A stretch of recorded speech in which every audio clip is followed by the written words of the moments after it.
I'm Stephen Foskett, publisher of Gestalt IT. Welcome to the Checksum.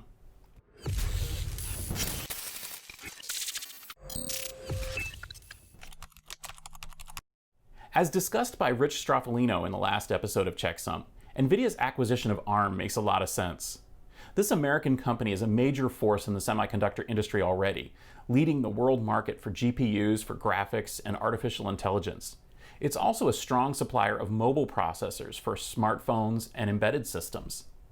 Their Tegra range uses ARM's microarchitecture, and Nvidia is one of the few companies with an architectural license from ARM, allowing them to design their own cores.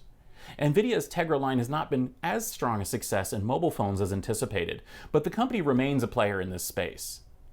Where Nvidia really shines is in embedded systems and OEM systems, like the Nintendo Switch console, as well as automotive navigation and control systems. Combined with Nvidia's impressive GPU technology, their ARM systems offer vehicles and industrial companies a platform that can perform advanced artificial intelligence tasks, including autonomous driving. Nvidia has recently acquired more IP across the compute stack, including a strong networking hardware portfolio from Mellanox and software from Cumulus Networks. It even has storage IP from SwiftStack. This sets them up as a competitor to Intel in many markets, and they lead that fabled company in some areas, including artificial intelligence. Indeed, one can imagine that Intel might also be looking at acquisitions to keep up with crosstown rival Nvidia, even as it struggles with another Santa Clara company, AMD, in the signature client and server CPU space. Another factor supporting an Nvidia acquisition of ARM is simply the size of the deal.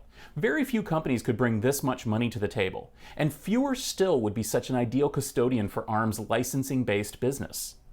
Nvidia's lack of success in mobile puts them in a better position than more dominant companies in that space, like Samsung or Qualcomm.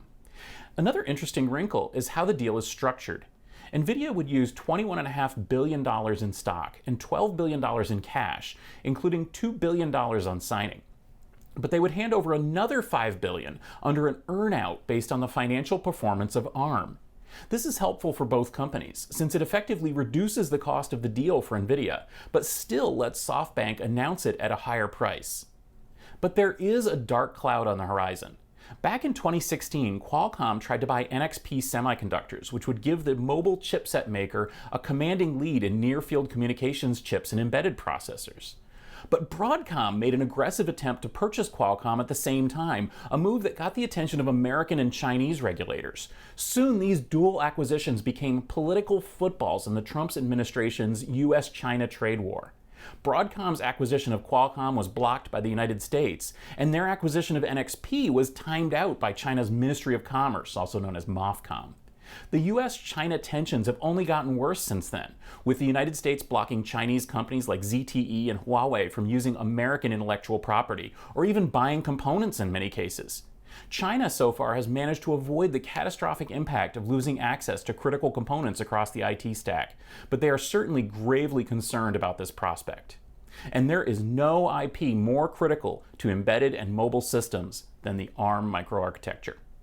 Would China allow this British company, currently in Japanese hands, to go to an American company? While Nvidia would be foolish to restrict access to ARM licensees in China, the American government can block it, and this would provide leverage in trade negotiations. Regardless of which candidate prevails in November, it is very likely that the next US administration will continue to exert pressure on China using tools like this. This situation will be unacceptable to the Chinese government, and they will certainly review this acquisition. Indeed, China is already embroiled in a squabble over IP between ARM China and the mother company.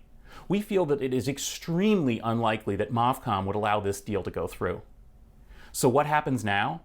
Despite the announced deal, SoftBank is likely continuing to negotiate other deals. The Nvidia deal effectively sets the price for ARM holdings, and only a few technology companies could afford it. This is cut dramatically, since any American acquisition would also be blocked by China.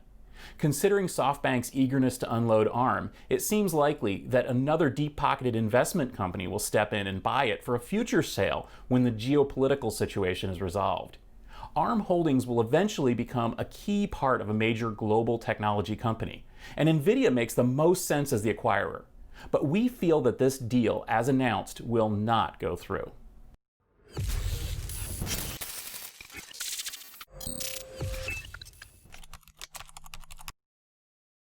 Thanks for watching the Checksum. If you enjoyed this, please click subscribe. You can find us at Gestalt IT on Twitter and at gestaltit.com. I'm Stephen Foskett. If you have feedback on this episode or anything else we're doing here at Gestalt IT, you can find me on Twitter at @sfoskett.